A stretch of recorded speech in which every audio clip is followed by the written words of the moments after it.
नमस्कार दोस्तों, एक बार फिर से आप सभी का टू द पॉइंट चैनल में स्वागत है। दोस्तों, आज के इस क्लास में यूपी ट्रिपल एससी पेट एग्जाम के लिए ज्योग्राफी विषय से संबंधित टॉप 51 प्रश्नों का टेस्ट लेंगे। देखिए दोस्तों, पेट एग्जाम में ज्योग्राफी विषय से प्रश्न पूछा जाता है, इसलिए आप लोग इस क्लास को पूरा ध्यान से देखिए और टॉप 51 प्रश्नों का टेस्ट जरूर दीजिए। तो चलिए शुरू करते हैं। आप लोग सभी प्रश्नों को ध्यान से देखिए और सभी प्रश्नों का उत्तर बताने का प्रयास करिए। पहला प्रश्न आपके सामने है, भारत की कौन सी पर्वत श्रृंखला सर्वाधिक प्राचीन है? ऑप्शन है हिमालय, विंध्य, अरावली, सह्याद्री। मोस्ट इंपॉर्टेंट प्रश्न है, आप लोग जल्दी से बताइए यहां पर आपका राइट आंसर क्या है। तो देखिए दोस्तों, यहां पर आपका राइट आंसर है सी ऑप्शन, अरावली। याद रखिएगा, भारत की अरावली पर्वत श्रृंखला सबसे प्राचीन पर्वत श्रृंखला है, इसलिए सी ऑप्शन आपका राइट है। ध्यान रखिएगा दोस्तों, इस पहाड़ी की सबसे ऊंची चोटी माउंट आबू की गुरु शिखर है, जिसकी ऊंचाई 1722 मीटर है। तो इसे भी आप लोग याद रखिएगा। यहां पर दोस्तों आपका सी ऑप्शन बिल्कुल राइट है। चलिए आगे बढ़ते हैं, दूसरा प्रश्न देखेंगे। निम्न में से किस राज्य में सिमलीपाल बायो रिजर्व स्थित है? ऑप्शन है पंजाब, दिल्ली, उड़ीसा, पश्चिम बंगाल। मोस्ट इंपोर्टेंट प्रश्न है, आप लोग जल्दी से बताइए यहां पर आपका राइट आंसर क्या है। तो देखिए दोस्तों, यहां पर आपका राइट आंसर है सी ऑप्शन, उड़ीसा। याद रखिएगा, सिमलीपाल बायो रिजर्व उड़ीसा राज्य में स्थित है। सी ऑप्शन आपका राइट है। ध्यान रखिएगा, इसकी स्थापना 1980 में की गई थी और इसमें बाघ, हाथी, चीता, सांभर, रीछ ये सभी जानवर पाए जाते हैं। यहां पर दोस्तों सी ऑप्शन आपका राइट है। चलिए आगे बढ़ते हैं। अगला प्रश्न है, भारत का कृष्ण क्रांति किस उत्पाद के विनिर्माण से संबंधित है? ऑप्शन है कोयला, कच्चा पेट्रोलियम, हीरा, काला चना। आप लोग जल्दी से बताइए यहां पर आपका राइट आंसर क्या है। तो देखिए दोस्तों, यहां पर आपका राइट आंसर है बी ऑप्शन, कच्चा पेट्रोलियम। याद रखिएगा, भारत में कृष्ण क्रांति मुख्यतः अपरिष्कृत पेट्रोलियम के उत्पादन से संबंधित है। यह दोस्तों 1970 के दौरान देश में अपरिष्कृत तेल के उत्पादन को प्रोत्साहन देने के लिए सरकार द्वारा किए गए प्रयासों से संबंधित है। यहां पर दोस्तों बी ऑप्शन आपका राइट है। चलिए आगे बढ़ते हैं। अगला प्रश्न है, ग्रीष्म ऋतु में धूल भरी आंधियां तापमान पर क्या प्रभाव डालती हैं? ऑप्शन है तापमान को थोड़ा बढ़ाती हैं, तापमान को घटाती हैं, तापमान को बहुत अधिक बढ़ाती हैं, कोई प्रभाव नहीं डालती। आप लोग बताइए यहां पर आपका राइट आंसर क्या है।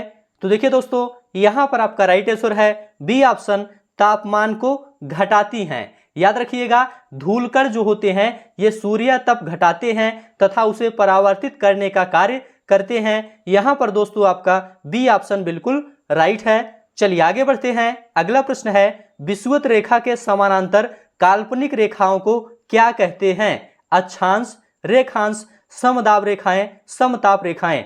आप लोग जल्दी से बताइए यहां पर आपका राइट आंसर क्या है। तो देखिए दोस्तों, यहां पर आपका राइट आंसर है ए ऑप्शन, अक्षांश। याद रखिएगा, विषुवत रेखा के समानांतर काल्पनिक रेखाओं को अक्षांश रेखा कहते हैं और विषुवत रेखा को 0 डिग्री अक्षांश भी कहते हैं। तो यहां पर आपका ए ऑप्शन राइट है। चलिए आगे बढ़ते हैं। अगला प्रश्न है, गारो और खासी जनजातियां मुख्य रूप से पाए जाते हैं। ऑप्शन है मणिपुर, मेघालय, मिजोरम, छोटा नागपुर, पठार। आप लोग बताइए यहां पर आपका राइट आंसर क्या है। तो देखिए दोस्तों, यहां पर आपका राइट आंसर है बी ऑप्शन, मेघालय। याद रखिएगा, गारो और खासी मेघालय की जनजातियां हैं और दोस्तों गारो जनजाति तिब्बती मूल की जनजाति है और खासी जनजातियों को उत्तर में दोस्तों मोई तथा दक्षिण में वार नाम से जाना जाता है। इसे भी आप लोग याद रखिएगा, बी ऑप्शन आपका राइट है। चलिए आगे बढ़ते हैं। अगला प्रश्न है, रायसीना हिल्स कहां स्थित है? ऑप्शन है नई दिल्ली, श्रीनगर, शिमला, कन्याकुमारी। मोस्ट इंपोर्टेंट प्रश्न है, आप लोग जल्दी से बताइए यहां पर आपका राइट आंसर क्या है। तो देखिए दोस्तों, यहां पर आपका राइट आंसर है ए ऑप्शन, नई दिल्ली। याद रखिएगा, रायसीना हिल नई दिल्ली में स्थित है और भारत का दोस्तों राष्ट्रपति भवन यहीं पर स्थित है और रायसीना हिल्स अरावली पर्वत श्रेणी का एक अंग है और अरावली पर्वत का आरंभ यहीं से होता है, इसे आप लोग याद रखिएगा। ए ऑप्शन आपका राइट है। चलिए आगे बढ़ते हैं। सभी प्रश्न आप लोग ध्यान से देखते हुए चलिए, ये सभी प्रश्न काफी ज्यादा इंपॉर्टेंट हैं। सबसे पुरानी चालू परिष्करणशाला कहाँ स्थित है, या सबसे पुरानी चालू रिफाइनरी कहाँ स्थित है, आप लोग बताइए। ऑप्शन है बहामास, बसरा, डिगबोई, टेक्सास। आप लोग बताइए यहां पर आपका राइट आंसर क्या है। तो देखिए दोस्तों, यहां पर आपका राइट आंसर है डी ऑप्शन, टेक्सास। याद रखिएगा, सबसे पुरानी चालू परिष्करणशाला टेक्सास में है, जो 1934 में ही बन गई थी। और टेक्सास दोस्तों अमेरिका का एक राज्य है जो कि गालवेस्टान की खाड़ी में स्थित है। डी ऑप्शन आपका राइट है, इसे याद रखिएगा। चलिए आगे बढ़ते हैं। अगला प्रश्न है, अंतरराष्ट्रीय तिथि रेखा है। ऑप्शन है विषुवत रेखा, 0 डिग्री देशांतर रेखा, 90 डिग्री पूर्वी देशांतर रेखा, 180 डिग्री देशांतर। आप लोग बताइए यहां पर आपका राइट आंसर क्या है। तो देखिए दोस्तों, यहां पर आपका राइट आंसर है डी ऑप्शन, 180 डिग्री देशांतर। अंतरराष्ट्रीय तिथि रेखा दोस्तों 180 डिग्री देशांतर रेखा है। डी ऑप्शन आपका राइट है। याद रखिएगा, यह रेखा दोस्तों प्रशांत महासागर में उत्तर से दक्षिण तक फैली है और 180 डिग्री देशांतर को 1884 में वाशिंगटन सभा में अंतरराष्ट्रीय तिथि रेखा माना गया है। यहां पर दोस्तों डी ऑप्शन आपका राइट है। चलिए आगे बढ़ते हैं। अगला प्रश्न देखेंगे, पृथ्वी के भूपृष्ठीय स्तर को किस नाम से जाना जाता है। ऑप्शन है सियाल, सीमा, मोहो, नीफे। मोस्ट इंपोर्टेंट प्रश्न है, आप लोग जल्दी से बताइए यहां पर आपका राइट आंसर क्या है। तो देखिए दोस्तों, यहां पर आपका राइट आंसर है ए ऑप्शन, सियाल। याद रखिएगा, पृथ्वी के भूपृष्ठीय स्तर को सियाल नाम से जाना जाता है। यह पृथ्वी की सबसे ऊपरी परत है। इसमें दोस्तों सिलिकॉन और एल्यूमिनियम की बहुलता होती है, जिसके कारण इसका नाम सियाल रखा गया है। इसकी अधिकतम गहराई 100 किलोमीटर तक आंकी गई है, इसे भी आप लोग याद रखिएगा। चलिए आगे बढ़ते हैं। अगला प्रश्न है, वर्ष 2011 की जनगणना के अनुसार निम्न में से कौन सा समूह साक्षरता के संबंध में 3 शीर्ष स्थानों पर अधिकार रखता है। ऑप्शन आपके सामने है, आप लोग जल्दी से बताइए यहां पर आपका राइट आंसर क्या है। तो देखिए दोस्तों, यहां पर आपका राइट आंसर है सी ऑप्शन, केरल, लक्षद्वीप और मिजोरम। ये तीनों दोस्तों शीर्ष स्थान रखते हैं साक्षरता के संबंध में। यहां पर आपका सी ऑप्शन राइट है। चलिए आगे बढ़ते हैं। अगला प्रश्न देखेंगे, हिमाचल प्रदेश में मणिकरण में गर्म झरनों की प्राकृतिक ऊर्जा का स्रोत क्या है। ऑप्शन है भूतापीय ऊर्जा, बायोमास ऊर्जा, ताप ऊर्जा, जल ऊर्जा। आप लोग जल्दी से बताइए यहां पर आपका राइट आंसर क्या है। तो देखिए दोस्तों, यहां पर आपका राइट आंसर है ए ऑप्शन, भूतापीय ऊर्जा। हिमाचल प्रदेश में मणिकरण में गर्म झरनों की प्राकृतिक ऊर्जा का स्रोत भूतापीय ऊर्जा है, इसलिए ए ऑप्शन आपका राइट है। चलिए आगे बढ़ते हैं। अगला प्रश्न है, मुख्य आयरन और स्टील उद्योग किस पठार में स्थित है। ऑप्शन है दक्कन, मालवा, तेलंगाना, छोटा नागपुर पठार। आप लोग जल्दी से बताइए यहां पर आपका राइट आंसर क्या है। तो देखिए दोस्तों, यहां पर आपका राइट आंसर है डी ऑप्शन, छोटा नागपुर पठार। याद रखिएगा, भारत के प्रमुख आयरन और स्टील उद्योग छोटा नागपुर पठार में स्थित हैं, इसलिए डी ऑप्शन आपका राइट है। चलिए आगे बढ़ते हैं। अगला प्रश्न देखेंगे, मौसम के उतार चढ़ाव अधिकतम कहां होते हैं। ऑप्शन है निम्न अक्षांशों पर, उच्च अक्षांशों पर, मध्य अक्षांशों पर, उपोष्ण प्रदेश में। आप लोग जल्दी से बताइए यहां पर आपका राइट आंसर क्या है। तो देखिए दोस्तों, यहां पर आपका राइट आंसर है सी ऑप्शन, मध्य अक्षांशों पर। याद रखिएगा, मौसम के उतार चढ़ाव अधिकतम मध्य अक्षांशों पर होते हैं। यहां पर दोस्तों जलवायु ग्रीष्म काल में पछुआ पवन तथा शीतकाल में ध्रुवीय हवा से प्रभावित होती है और यहां पर तापीय विषमता अधिक पाई जाती है, इसे भी आप लोग याद रखिएगा। सी ऑप्शन आपका राइट है। चलिए आगे बढ़ते हैं। पृथ्वी की घूर्णन गति उच्चतम होती है। ऑप्शन है उत्तरी ध्रुव के साथ, मकर रेखा के साथ, उत्तरी ध्रुव वृत्त के साथ, भूमध्य रेखा के साथ। आप लोग जल्दी से बताइए यहां पर आपका राइट आंसर क्या है। तो देखिए दोस्तों, यहां पर आपका राइट आंसर है डी ऑप्शन, भूमध्य रेखा के साथ। याद रखिएगा, पृथ्वी की उच्चतम घूर्णन गति भूमध्य रेखा के साथ होती है, इसलिए डी ऑप्शन आपका राइट है। चलिए आगे बढ़ते हैं। अगला प्रश्न है, रेगुर मिट्टी सबसे ज्यादा पाई जाती है। ऑप्शन है महाराष्ट्र, तमिलनाडु, आंध्र प्रदेश, झारखंड। मोस्ट इंपॉर्टेंट प्रश्न है, आप लोग जल्दी से बताइए यहाँ पर आपका राइट आंसर क्या है।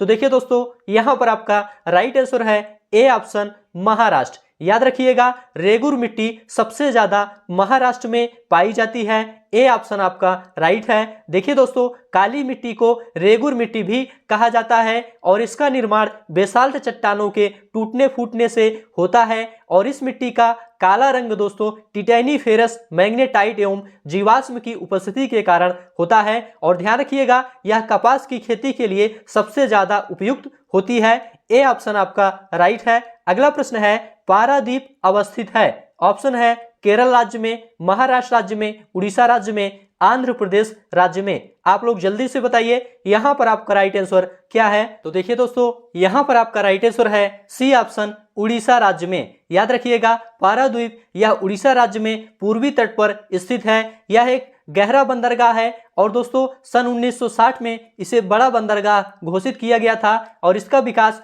पूर्वी तट के सभी मौसमों में व्यापार करने के लिए किया गया है। सी ऑप्शन आपका राइट है। चलिए आगे बढ़ते हैं। अगला प्रश्न है, औद्योगिक अल्कोहल के निर्माण के लिए प्रयुक्त उत्पाद है। ऑप्शन है खंडसारी, बगासी, सीरा, कागज का गुद्दा। आप लोग बताइए यहां पर आपका राइट आंसर क्या है। देखिए दोस्तों, यहां पर आपका राइट आंसर है सी ऑप्शन सीरा। याद रखिएगा, औद्योगिक अल्कोहल या शराब निर्माण के लिए सीरा प्रमुख उत्पाद है जो चीनी और मंड से बनाया जाता है। इसे वैज्ञानिक भाषा में एथिल भी कहा जाता है। इसे आप लोग याद रखिएगा, सी ऑप्शन आपका राइट है। चलिए आगे बढ़ते हैं। पृथ्वी अपनी धुरी पर घूमती है। ऑप्शन है पश्चिम से पूर्व, पूर्व से पश्चिम, उत्तर से दक्षिण, दक्षिण से उत्तर। मोस्ट इंपोर्टेंट प्रश्न है, आप लोग जल्दी से बताइए यहां पर आपका राइट आंसर क्या है। तो देखिए दोस्तों, यहां पर आपका राइट आंसर है ए ऑप्शन पश्चिम से पूर्व। याद रखिएगा, पृथ्वी अपनी धुरी पर पश्चिम से पूर्व घूमती है और यह दोस्तों 1610 किलोमीटर प्रति घंटे की चाल से 23 घंटे 56 मिनट और 4 सेकंड में एक पूरा चक्कर लगाती है। इसे भी आप लोग याद रखिएगा, ए ऑप्शन आपका राइट है। चलिए आगे बढ़ते हैं। अगला प्रश्न देखेंगे। सभी प्रश्न आप लोग ध्यान से देखते हुए चलिए, ये सभी प्रश्न काफी ज्यादा इंपॉर्टेंट हैं। भूमंडलीय या प्लेनेटरी हवाएं कौन सी हैं। ऑप्शन है जो मौसम बदलने के साथ अपनी दिशा बदल दे, जो रात व दिन के साथ अपनी दिशा बदल दे, जो कभी दिशा नहीं बदलती, जो पर्वतीय ढलान पर बहती हो। आप लोग जल्दी से बताइए यहां पर आपका राइट आंसर क्या है। तो देखिए दोस्तों, यहां पर आपका राइट आंसर है सी ऑप्शन, जो कभी दिशा नहीं बदलती हैं। भूमंडलीय हवाएं दोस्तों ऐसी हवाएं होती हैं जो कभी दिशा नहीं बदलती हैं। सी ऑप्शन आपका राइट है। देखिए दोस्तों, पृथ्वी के विस्तृत क्षेत्र पर एक दिशा में वर्ष भर चलने वाली पवन को भूमंडलीय पवन कहते हैं। इसे भी आप लोग याद रखिएगा। चलिए आगे बढ़ते हैं। कावेरी जल विवाद है। ऑप्शन है आंध्र प्रदेश व तमिलनाडु के बीच, आंध्र प्रदेश एवं कर्नाटक के बीच, कर्नाटक एवं तमिलनाडु के बीच, तमिलनाडु एवं पांडिचेरी के बीच। मोस्ट इंपोर्टेंट प्रश्न है, आप लोग जल्दी से बताइए यहां पर आपका राइट आंसर क्या है। तो देखिए दोस्तों, यहां पर आपका राइट आंसर है सी ऑप्शन कर्नाटक एवं तमिलनाडु। याद रखिएगा, कावेरी जल विवाद कर्नाटक एवं तमिलनाडु के बीच है, इसलिए सी ऑप्शन आपका राइट है। देखिए दोस्तों, नदियों के जल का उपयोग संबंधित राज्य अपने विविध प्रकार की आवश्यकताओं के लिए करते हैं। इस प्रक्रिया में दोस्तों जब एक राज्य दूसरे राज्य की अनदेखी करके नदी जल अधिक उपयोग करने लगता है, तब दूसरा राज्य नदी जल के अभाव में संकट का सामना करने लगता है। ऐसी दशा में दोस्तों अंतरराज्यीय जल विवाद उत्पन्न हो जाता है। इसे भी आप लोग याद रखिएगा। चलिए आगे बढ़ते हैं। अगला प्रश्न है, भारत में सिलिकॉन घाटी का नाम किसे दिया गया है। ऑप्शन है हैदराबाद, मुंबई, बेंगलोर, चेन्नई।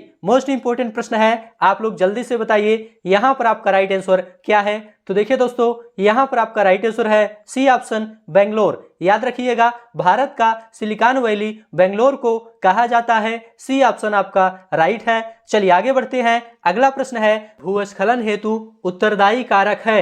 ऑप्शन है चट्टानों का खिसकाव, वनों का ह्रास, भूगर्भिक हलचल, उपर्युक्त सभी। आप लोग बताइए यहां पर आपका राइट आंसर क्या है। तो देखिए दोस्तों, यहां पर आपका राइट आंसर है डी ऑप्शन उपर्युक्त सभी। देखिए दोस्तों, भूस्खलन के लिए चट्टानों का खिसकाव, वनों का ह्रास, भूगर्भिक हलचल, ये सभी कारक उत्तरदायी हैं, इसलिए डी ऑप्शन आपका राइट है। चलिए आगे बढ़ते हैं। अगला प्रश्न है, पृथ्वी का दक्षिणी ध्रुव किस भूखंड में स्थित है। ऑप्शन है अफ्रीका, ऑस्ट्रेलिया, ग्रीनलैंड, अंटार्कटिका। आप लोग बताइए यहाँ पर आपका राइट आंसर क्या है। तो देखिए दोस्तों, यहाँ पर आपका राइट आंसर है डी ऑप्शन अंटार्कटिका। याद रखिएगा, पृथ्वी का दक्षिणी ध्रुव अंटार्कटिका में स्थित है, इसलिए डी ऑप्शन आपका राइट है। देखिए दोस्तों, अंटार्कटिका महाद्वीप पृथ्वी के दक्षिण ध्रुव पर अवस्थित है और दोस्तों इस महाद्वीप की जलवायु बहुत ठंडी है, इसे भी आप लोग याद रखिएगा। यहाँ का तापमान दोस्तों गर्मियों में -28 डिग्री सेंटीग्रेड तथा सर्दियों में -50 डिग्री सेंटीग्रेड रहता है और इस महाद्वीप का 98% भाग बर्फ से ढका हुआ है, इसे भी आप लोग याद रखिएगा। चलिए आगे बढ़ते हैं। अगला प्रश्न है, निम्न में से किस धातु का भूपर्पटी में सर्वाधिक बाहुल्यता है। ऑप्शन है लोहा, sodium, aluminium, magnesium. Most important प्रश्न है, आप लोग जल्दी से बताइए यहाँ पर आपका राइट आंसर क्या है। तो देखिए दोस्तों, यहाँ पर आपका राइट आंसर है सी ऑप्शन एल्यूमिनियम। याद रखिएगा, पृथ्वी के भूपर्पटी में सर्वाधिक बाहुल्य सिलिकॉन तथा एल्यूमिनियम का है और दोस्तों पृथ्वी की भूपर्पटी जिसे हम सियाल के नाम से जानते हैं वह इन्हीं दो तत्वों से मिलकर बना है। तो यहाँ पर आपका सी ऑप्शन राइट है। चलिए आगे बढ़ते हैं। अगला प्रश्न है, वायुमंडल की निम्नतम परत कहलाती है। ऑप्शन है समताप मंडल, क्षोभ मंडल, आयन मंडल, बहिर्मंडल। मोस्ट इंपोर्टेंट प्रश्न है, आप लोग जल्दी से बताइए यहाँ पर आपका राइट आंसर क्या है। तो देखिए दोस्तों, यहाँ पर आपका राइट आंसर है बी ऑप्शन क्षोभ मंडल। देखिए दोस्तों, वायुमंडल की निम्नतम परत क्षोभ मंडल है, बी ऑप्शन आपका राइट है। ध्यान रखिएगा, ऋतु तथा मौसम संबंधी सभी घटनाएं क्षोभ मंडल में ही होती हैं। चलिए आगे बढ़ते हैं। अगला प्रश्न है, गोदावरी नदी बहती है। ऑप्शन आपके सामने है, आप लोग जल्दी से बताइए यहाँ पर आपका राइट आंसर क्या है। तो देखिए दोस्तों, यहाँ पर आपका राइट आंसर है डी ऑप्शन महाराष्ट्र, कर्नाटक, उड़ीसा एवं आंध्र प्रदेश। देखिए दोस्तों, गोदावरी नदी महाराष्ट्र के नासिक जिले से निकलती है और इस नदी की लंबाई 1465 किलोमीटर है। इसका 50% भाग महाराष्ट्र में है तथा शेष कर्नाटक, उड़ीसा और आंध्र प्रदेश में है। यहाँ पर दोस्तों डी ऑप्शन आपका राइट है। चलिए आगे बढ़ते हैं। भारत में हिमालय की सबसे ऊंची चोटी किस राज्य में है। ऑप्शन है उत्तर प्रदेश, कश्मीर, सिक्किम, हिमाचल प्रदेश। आप लोग बताइए यहाँ पर आपका राइट आंसर क्या है। तो देखिए दोस्तों, यहाँ पर आपका राइट आंसर है सी ऑप्शन सिक्किम। याद रखिएगा, भारत में हिमालय की सबसे ऊंची चोटी सिक्किम में है, सी ऑप्शन आपका राइट है। अगला प्रश्न है, निम्नलिखित में से किस राज्य में हट्टी सोने की खान स्थित है। ऑप्शन है महाराष्ट्र, पश्चिम बंगाल, उड़ीसा, कर्नाटक। मोस्ट इंपोर्टेंट प्रश्न है, आप लोग जल्दी से बताइए यहाँ पर आपका राइट आंसर क्या है। तो देखिए दोस्तों, यहाँ पर आपका राइट आंसर है डी ऑप्शन कर्नाटक। हट्टी सोने की खान कर्नाटक राज्य में है, इसलिए डी ऑप्शन आपका राइट है। देखिए दोस्तों, देश में कुल स्वर्ण उत्पादन का लगभग 98% अकेले कर्नाटक राज्य के कोलार तथा हट्टी की स्वर्ण खानों से प्राप्त किया जाता है, इसे भी आप लोग याद रखिएगा। डी ऑप्शन आपका राइट है। चलिए आगे बढ़ते हैं। अगला प्रश्न है, निम्न में से कौन रेखा समानांतर है। ऑप्शन है अक्षांश, देशांतर, अक्षांश एवं देशांतर, इनमें से कोई नहीं। आप लोग बताइए यहाँ पर आपका राइट आंसर क्या है। तो देखिए दोस्तों, यहाँ पर आपका राइट आंसर है ए ऑप्शन अक्षांश। देखिए दोस्तों, सभी अक्षांश रेखाएं समानांतर होती हैं, इसलिए ए ऑप्शन आपका राइट है। चलिए आगे बढ़ते हैं। अगला प्रश्न है, नाथुला दर्रा किस राज्य में स्थित है। ऑप्शन है उत्तराखंड, सिक्किम, जम्मू कश्मीर, हिमाचल प्रदेश। मोस्ट इंपोर्टेंट प्रश्न है, आप लोग जल्दी से बताइए यहाँ पर आपका राइट आंसर क्या है। तो देखिए दोस्तों, यहाँ पर आपका राइट आंसर है बी ऑप्शन सिक्किम। नाथुला दर्रा सिक्किम राज्य में स्थित है, इसलिए बी ऑप्शन आपका राइट है। चलिए आगे बढ़ते हैं। अगला प्रश्न है, भारत की कौन सी नदी पश्चिमी घाट से शुरू नहीं होती है। ऑप्शन है गोदावरी, कृष्णा, महानदी, कावेरी। मोस्ट इंपोर्टेंट प्रश्न है, आप लोग जल्दी से बताइए यहाँ पर आपका राइट आंसर क्या है।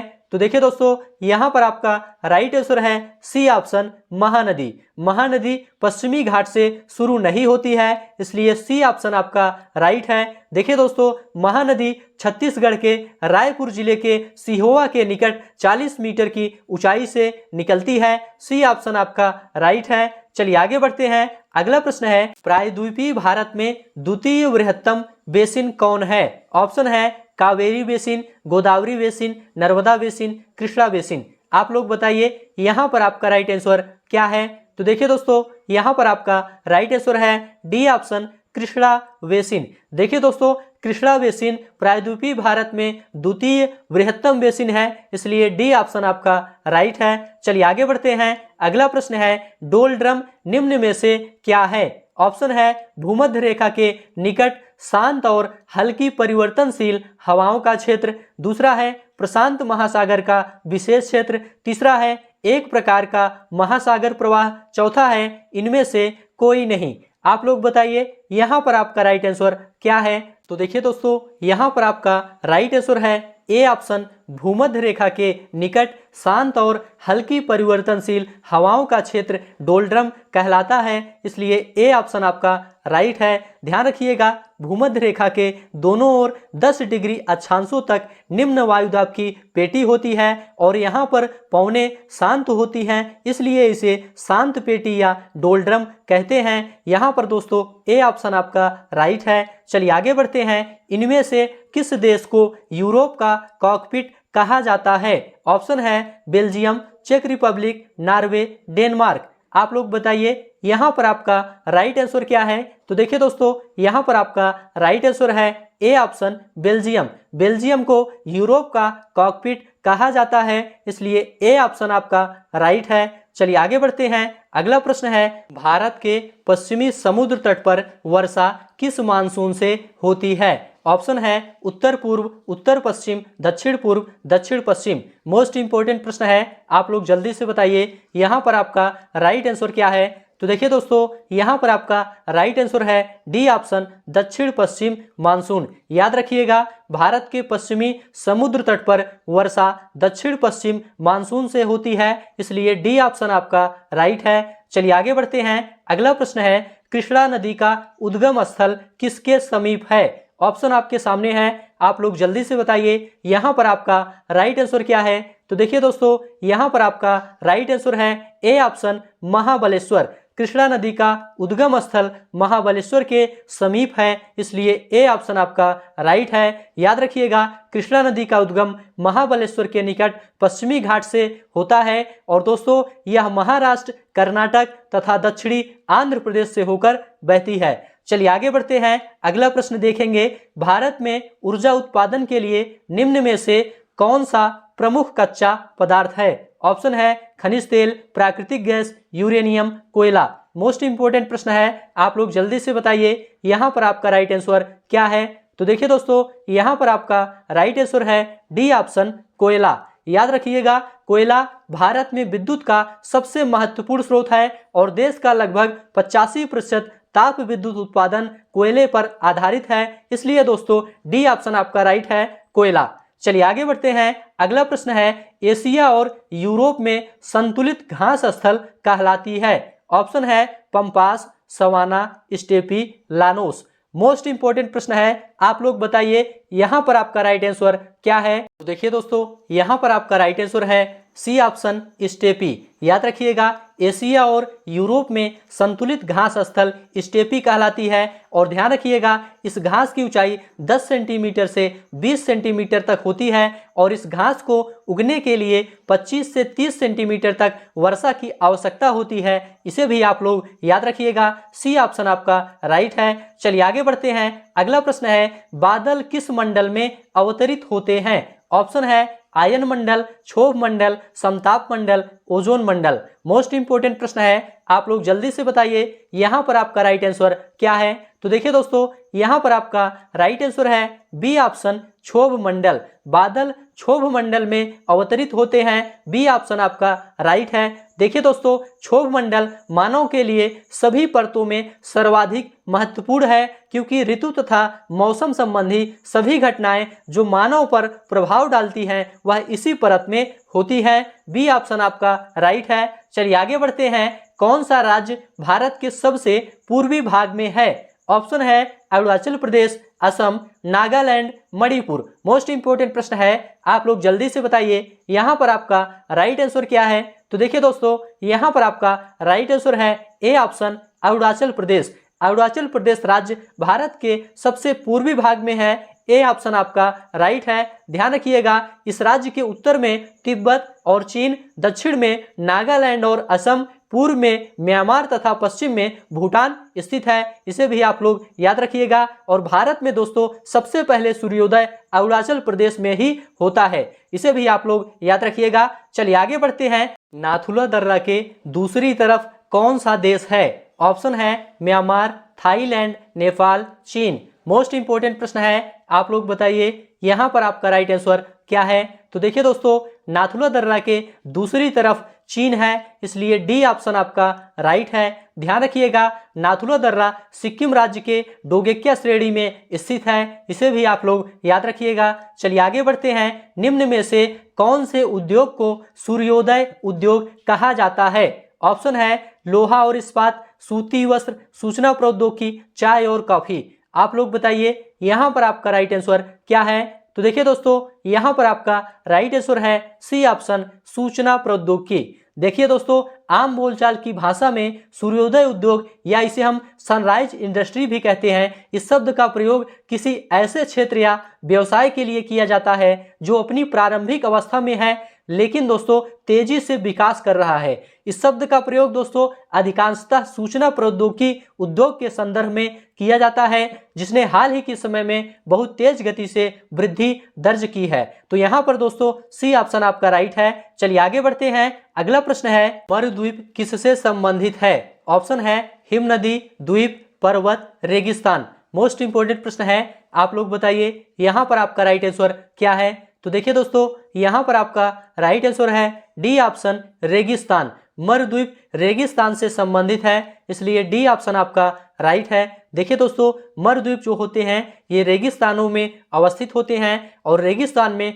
ऐसे क्षेत्र जहां कुछ वनस्पतियां मिलती हैं जो सामान्य स्तर से ऊंची होती हैं मरुद्वीप कहलाता है। इसे आप लोग ध्यान रखिएगा। चलिए आगे बढ़ते हैं। सुंडा गर्त अवस्थित है। ऑप्शन है प्रशांत महासागर में, हिंद महासागर में, अटलांटिक महासागर में, आर्कटिक महासागर में। मोस्ट इंपोर्टेंट प्रश्न है, आप लोग जल्दी से बताइए यहाँ पर आपका राइट आंसर क्या है?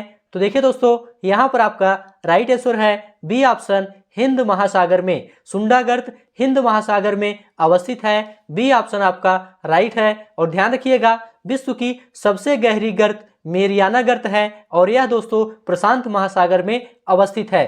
चलिए आगे बढ़ते हैं। अगला प्रश्न देखेंगे। भारतीय मानक समय आधारित है। ऑप्शन है 80 डिग्री पूर्व देशांतर पर, दूसरा ऑप्शन है 82 डिग्री 30 मिनट पूर्व देशांतर पर, तीसरा है 110 डिग्री पूर्व देशांतर पर, चौथा है 25 डिग्री पूर्व देशांतर पर। आप लोग बताइए यहाँ पर आपका राइट आंसर क्या है? तो देखिए दोस्तों यहाँ पर आपका राइट आंसर है बी ऑप्शन 82 डिग्री 30 मिनट पूर्व देशांतर पर। भारत का मानक समय 82 डिग्री 30 मिनट पूर्वी देशांतर पर आधारित है। यह दोस्तों इलाहाबाद के निकट नैनी से गुजरती है जो भारत का मानक समय है और भारतीय मानक समय दोस्तों ग्रीनविच टाइम से 5.5 घंटा आगे है। इसे भी आप लोग याद रखिएगा। चलिए आगे बढ़ते हैं। भारत की सर्वोच्च पर्वत चोटी है। ऑप्शन है माउंट एवरेस्ट, कंचनजंगा, गाडविन ऑस्टिन, नंगा पर्वत। आप लोग बताइए यहाँ पर आपका राइट आंसर क्या है? तो देखिए दोस्तों यहाँ पर आपका राइट आंसर है सी ऑप्शन गाडविन ऑस्टिन। याद रखिएगा गाडविन ऑस्टिन भारत की सर्वोच्च पर्वत चोटी है। इसकी ऊंचाई 8611 मीटर है। एवरेस्ट के बाद विश्व की दूसरी सबसे ऊंची चोटी है और ध्यान रखिएगा यह काराकोरम पर्वत श्रेणी का अंग है। ध्यान रखिएगा यह काराकोरम पर्वत श्रेणी का अंग है। यहाँ पर दोस्तों सी ऑप्शन आपका राइट है। चलिए आगे बढ़ते हैं। अगला प्रश्न है मैदानों की अपेक्षा रेगिस्तानों में रातें ठंडी होती हैं क्योंकि? ऑप्शन है बालू उष्मा का पृथ्वी की अपेक्षा अतिशीघ्र विकिरण करती है, दूसरा है अधिकांश समय आकाश स्वच्छ रहता है, तीसरा है बालू उष्मा का पृथ्वी की अपेक्षा अतिशीघ्र अवशोषण करती है, चौथा है इनमें से कोई नहीं। आप लोग बताइए यहाँ पर आपका राइट आंसर क्या है? तो देखिए दोस्तों यहाँ पर आपका राइट आंसर है ए ऑप्शन। देखिए दोस्तों मैदानों की अपेक्षा रेगिस्तानों में रातें ठंडी होती हैं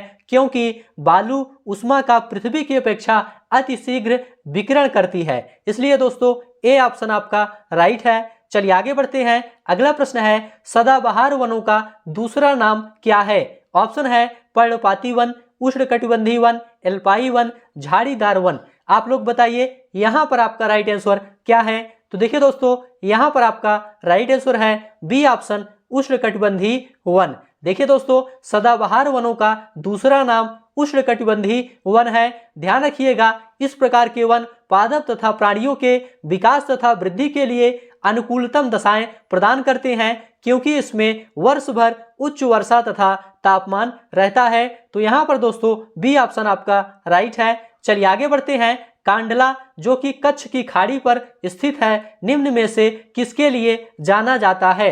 ऑप्शन है एक्सपोर्ट प्रोसेसिंग जोन, दूसरा है समुद्री खाद्य उत्पादों के लिए केंद्र, तीसरा है हीरे को काटना एवं हीरे की पॉलिश करना, चौथा है जहाज तोड़ने का उद्योग। आप लोग बताइए यहाँ पर आपका राइट आंसर क्या है। तो देखिए दोस्तों, कांडला बंदरगाह एक्सपोर्ट प्रोसेसिंग जोन के लिए जाना जाता है, इसलिए ए ऑप्शन आपका राइट है। ध्यान रखिएगा, कांडला बंदरगाह एक प्राकृतिक बंदरगाह है और यहाँ पर मुक्त व्यापार क्षेत्र स्थापित किया गया है और यह दोस्तों भारत का दूसरा सबसे बड़ा बंदरगाह है। यहाँ पर दोस्तों छोटे और तैयार किए जाने वाले माल पर चुंगी नहीं लगती है और ध्यान रखिएगा, आयात किए जाने वाले माल पर भी आयात शुल्क नहीं लगता है। इसीलिए कांडला बंदरगाह एक्सपोर्ट प्रोसेसिंग जोन के लिए जाना जाता है। ए ऑप्शन आपका राइट है। चलिए आगे बढ़ते हैं। किस भारतीय राज्य को मसाला उद्यान के रूप में जाना जाता है। ऑप्शन आपके सामने है, आप लोग बताइए यहाँ पर आपका राइट आंसर क्या है। तो देखिए दोस्तों, यहाँ पर आपका राइट आंसर है ए ऑप्शन केरल। ध्यान रखिएगा, केरल को भारतीय राज्य का मसाला उद्यान के रूप में जाना जाता है और दोस्तों केरल मसालों के उत्पादन में अग्रणी राज्य है। यहाँ मसालों के अंतर्गत काली मिर्च, लाल मिर्च, जीरा, लौंग, इलायची आदि का उत्पादन किया जाता है। तो यहाँ पर आपका ए ऑप्शन बिल्कुल राइट है। तो इस प्रकार से दोस्तों आज की यह क्लास यहीं पर समाप्त होती है। यह क्लास आपको कैसा लगा आप लोग जरूर बताइए। अच्छा लगा है तो चैनल को सब्सक्राइब करिए, दोस्तों में शेयर करिए और कमेंट में लिखकर जरूर बताइए। इस क्लास की पीडीएफ प्राप्त करना चाहते हैं या पेट एग्जाम के संपूर्ण क्लास की पीडीएफ और नोट्स प्राप्त करना चाहते हैं तो डिस्क्रिप्शन में आपको टेलीग्राम चैनल का लिंक मिल जाएगा, वहां से आप लोग टेलीग्राम चैनल ज्वाइन कर लीजिए। टेलीग्राम चैनल ज्वाइन करने के बाद पेट एग्जाम के संपूर्ण क्लास की पीडीएफ और नोट्स बहुत ही आसानी से आपको मिल जाएगा। तो अभी के लिए दोस्तों बस इतना ही। अब आपको नेक्स्ट क्लास मिलेंगे किसी नए टॉपिक के साथ। तब तक के लिए आप सभी का बहुत बहुत धन्यवाद।